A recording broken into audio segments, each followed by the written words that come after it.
This is really fast.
Let's do this, loop that.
How do you get your ears so good? I've been playing for 23 years and I've been always transcribing. I never consider my ear good. I just look at it as a process of learning language, and just like learning any language. And I'm also challenging myself on different stuff. Like I can challenge me. Yes, I do Zoom lessons. You can write me or you can email. Let me put my website here. I have you can check it out here. For courses and lessons. Sorry, let's do this. Feel free. Yeah, we can do some lessons for sure. Anyway, so I've been just doing it a lot. But I have some tips for transcription. We can talk about that. Nice, yeah. So hit me up, Damien. Let's talk, Thomas. Let's do it. Okay.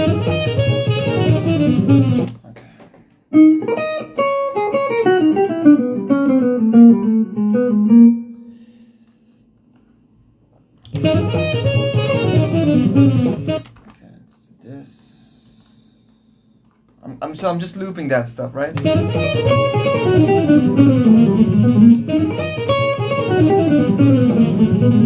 And then I'm just gonna keep adding information.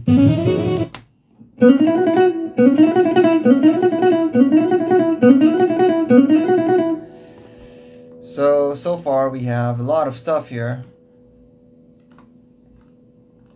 It's hectic, you know, but it's just putting yourself in these hectic transcriptions. But you know, sometimes it's even harder to transcribe something that is slower, like a ballad. So it's just different types of challenges, you know. So a ballad would bring timing and emotion, and this is just madness.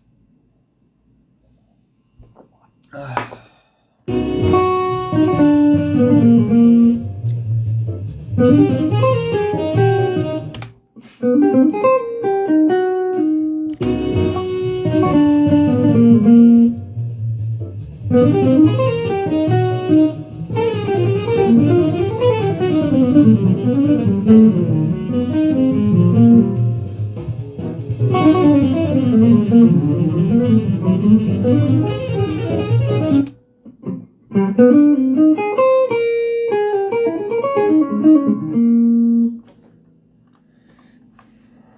can take, I can do this for days, and one day it just clicks and you never forget it.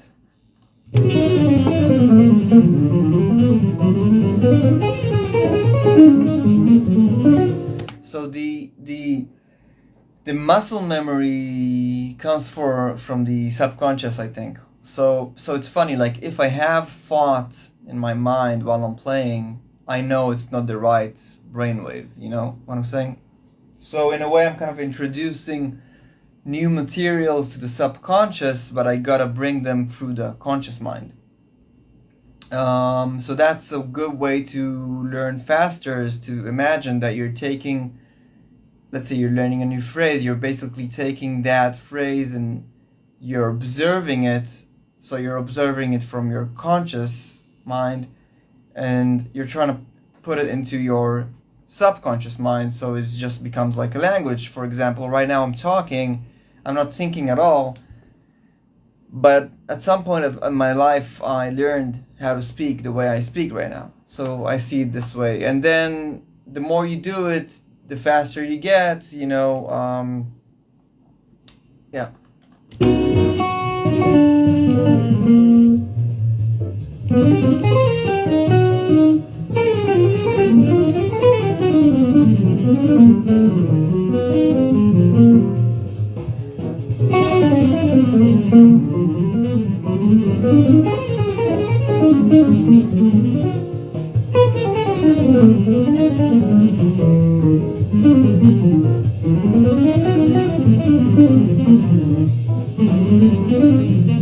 You see, so now I know, so I can play it from a subconscious level till this point. So I take like mental note of that, and I know that the reason I stopped right now is probably because either I didn't practice that enough to introduce that to my subconscious mind, and now what I'm trying to do basically is introduce new material through my conscious mind to my subconscious mind, and I just test it by just playing and seeing where I stop. That's how I do it. And of course sometimes I just stop because something is technically not working, but so we keep going from here and we just introduce new materials, and that's how we learn. So right?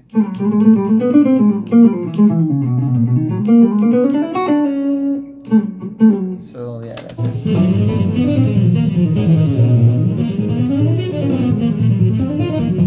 Right. Bunch of stuff here. I'm just gonna play it again.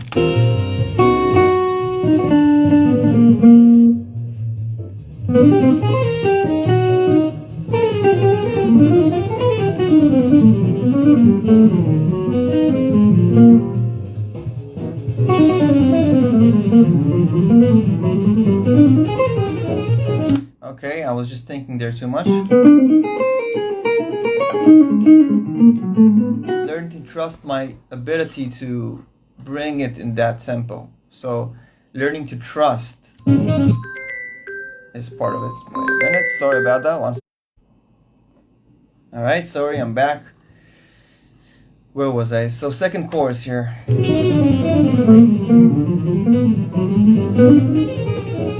Right there.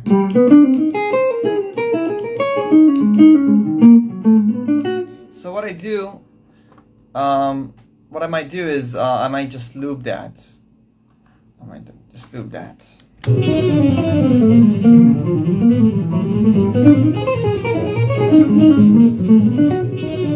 You see, now I'm just gonna loop that thing, and it's just you build endurance, I guess, from that, or dexterity.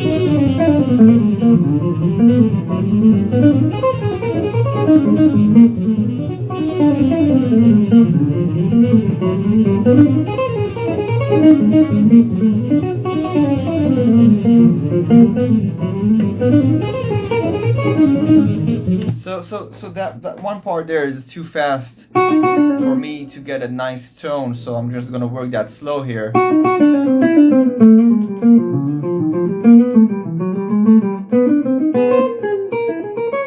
This part.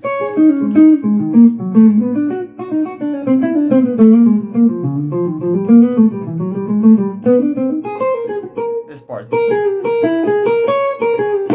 So I want to get a nice clear tone from that A flat there into the G. That's what I'm looking for. This type of. See, I want to get the sound because at the end of the day, I'm learning this not so I can only play it with the track. I'm learning this so when I play my own stuff, it sounds good. So it will make sense for me to be honest with the way it sounds also without the transcription. Otherwise, what I'm practicing is being able to play with the transcription, right? That's one thing. So what I like doing is I like learning the solo, but then I like also practicing it as if it's a classical piece that I'm about to perform, right? So that means I'm learning the solo, but I'm also practicing playing it solo without the track, so I get the most out of it, if that makes sense. So, and I mean, there's a few stuff I do. So first, let's do that in steps, okay? Step one, you just listen to the solo again and again and again and again and again and again. Good. So you got it kind of like going in your mind.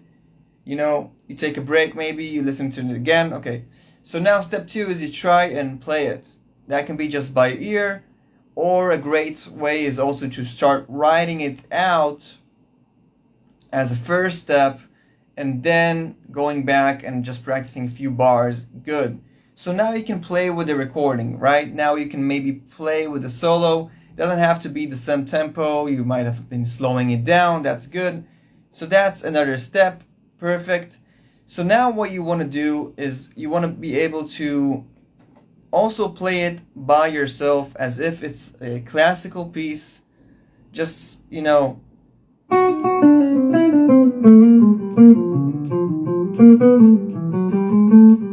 and really focus on the sound and clarity of your technique, because when it's time to improvise, you're not going to have the track, you're going to have your sound, right? So you want to have the value of the transcription internalized rather than just being able to play with the recording, which is also great.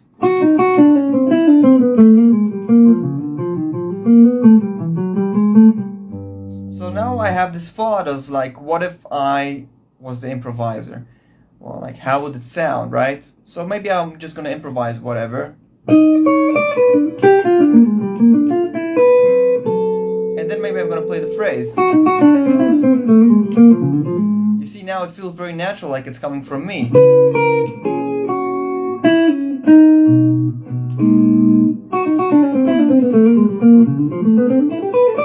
And then I might introduce the new language I learned into my own vocabulary. So the way I like seeing it is, you know, if you learn a new word or a new sentence, now learn how to introduce it into the things you already know.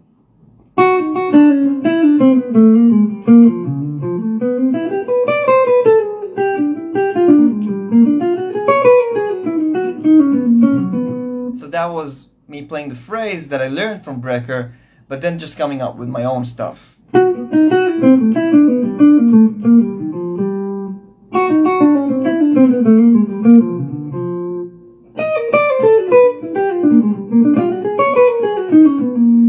Now that's taking the chords that phrase is played on and coming up with stuff that are inspired by what I transcribe. So that can be That's the Brecker phrase, and now I'm gonna play something inspired by that. You see? That's the Brecker phrase, and I'm just gonna improvise. That was almost like an inversion of what he played. And I'm gonna go.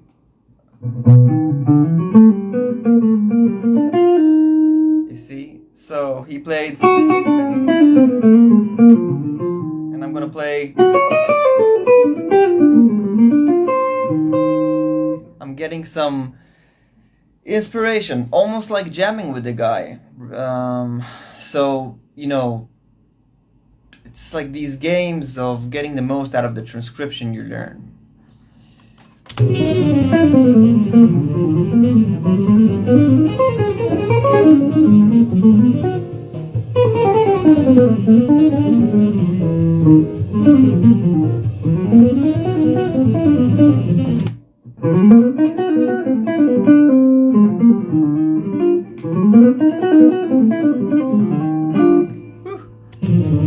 Again.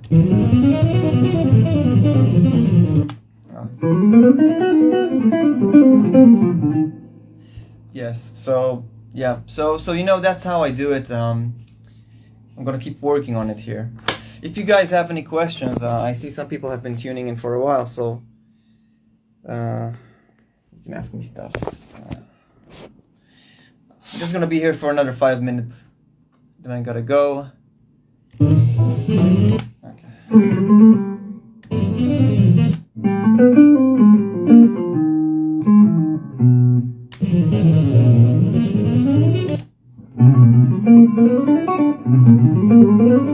So this felt like terrible an hour ago, and now it feels good.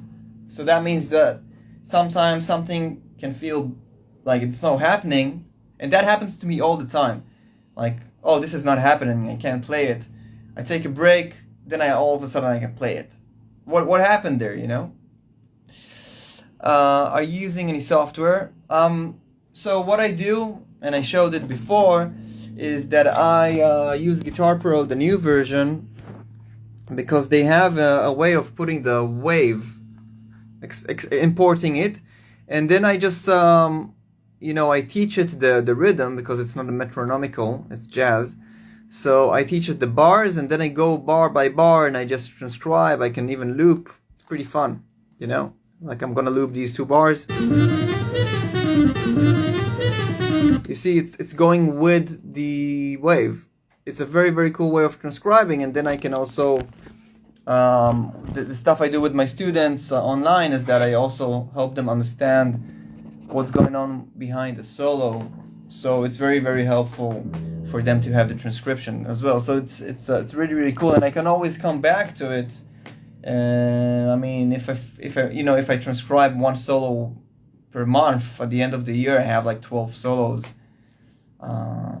12 solos in a folder that I can teach people and learn and have a bunch of language. So yeah, super valuable stuff there.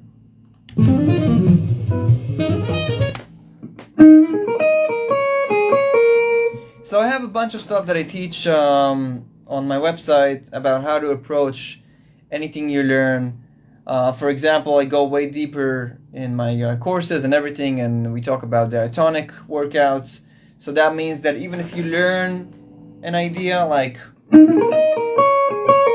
this, that he played on B,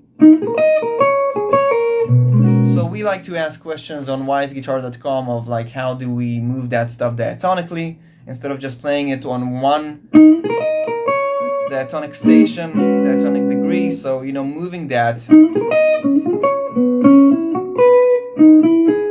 recognizing the intervals that are building, as well as introducing those patterns to our own playing, right? Like if Brecker played, that's his phrase, I might improvise something that feels like that, right? Or, you know, inspired by, that's a good thing. Not specific.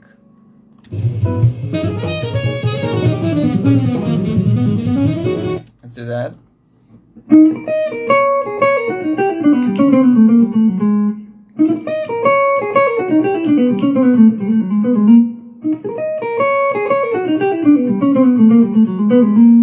Yeah.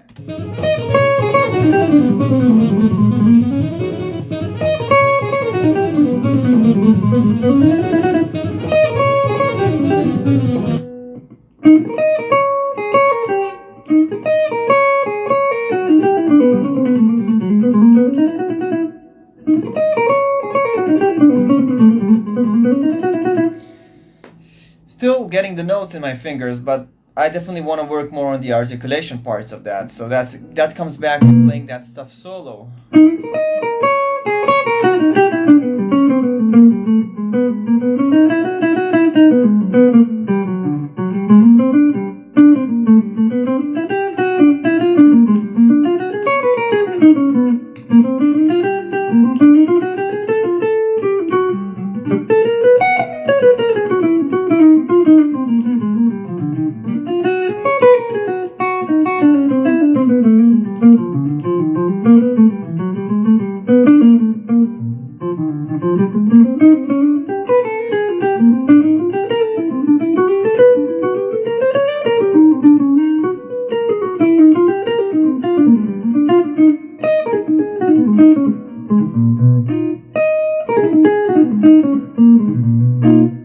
That's how I teach myself, by learning the solo, the style. So I'm not just transcribing the notes, I'm kind of transcribing the style, the concepts, and moving the stuff around, introducing that to my playing. Super fun stuff. That way I never feel like uninspired or stuck, because it's just a bunch of conversations that I'm having with different recordings. I gotta go. If you have any questions, direct message me here, or check out my website weissguitar.com, where I put 4 years of work into putting everything in a very organized way, step by step, so you can study with me. And that's it. Stay inspired, stay in touch. Talk to you later.